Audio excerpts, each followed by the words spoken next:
Hi guys, so today I'm here to answer all your questions about Phuket Island, flights, visa, immigration, where to stay, what to do, everything, and also some important tips that you won't find on Google. So let's clear all your doubts in this video. As of now, there are no direct flights from India to Phuket. You will need a layover, and the most common routes are via Bangkok, Ho Chi Minh City, or Hanoi. Okay, the most confusing part, visa. Phuket is visa free for Indians, but only if you're entering directly into Phuket. Okay, so for example, if you're traveling from India to Hong Kong or any other country and then from there you're going to Phuket, then it's visa free for you. But now if you're going from India to Ho Chi Minh City or Hanoi or any other city in Vietnam and from there you're going to Phuket, then you will need Vietnam e-visa. But if you're just having a layover in Ho Chi Minh or Hanoi and you're just staying in the transit area, then it's still visa free for you. Now, if you plan to explore mainland Vietnam too, you will need an Vietnam e-visa and which is valid for 90 days. You can choose single or multiple entry and it will cost you around 25 USD.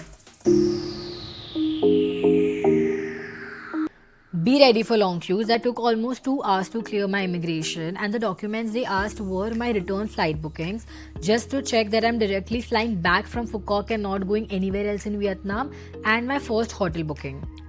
One more thing, there's no Wi-Fi at Phuket airport, so keep your documents downloaded or printed. The best way to get around is by booking cabs through Grab app. It's like an Uber in India and you can pay by cash or just link your Forex card in the app. Pro tip, download Grab and set up your Forex card before leaving from India because once you are there you won't be able to receive OTP and then you face issues. So the dry season is from November to April. I stayed in the Duandong area at Bamboo Resort. It's perfect if you want to stay in the city center and cover north and south from one base. Grab cabs are super easy. You can even rent a scooter, but here's the important part. Technically, you need international driving permit along with your Indian license for it to be legal. A lot of tourists still rent without it, but just know that if there's an accident or you are caught, you have to pay fine and insurance won't cover you. So my honest advice would be if you don't have IDP, stick to cabs as they're affordable, safe and no stress. The best local SIM is Viettel, but I personally use eSIMs from Saily app. They activate the moment you land, cheaper plans, you don't have to queue at the counters or look for SIM card stores.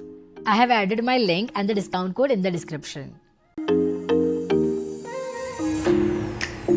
Vegetarians, don't worry as there are plenty of Indian restaurants and you will also find vegetarian options at local stores here and there. So the must-do activities are Cable Car, Kiss of the Seashore and Sunset Town. Grand World, but the queue for the boat ride will be long, so be prepared. Sanato Beach Club, it's the best sundowner spot. Then Four Islands Tour, then Starfish Beach. If you're interested in seeing starfishes, then you should go. But from the beach perspective, you can skip it. Teddy Bear Museum, if you like teddies, it's cute and something different. And then of course, Wind Wonders. And couple of places that you can skip are Winpearl Safari. Like if you have done safaris somewhere else, like in Thailand, Dubai or something like that, then this one is okay. You can definitely skip it. And Sao Beach, it looks beautiful, but when I went, it was very dirty. So yeah, definitely you can skip that. So people call Phuket as a ghost town because towns like Sunset and Grand World are man-made. The town looks amazing, but actually no one lives there. So in the daytime they feel empty, but in the evening the vibe is completely different, lively, lit up and so many tourists. So go in evenings only.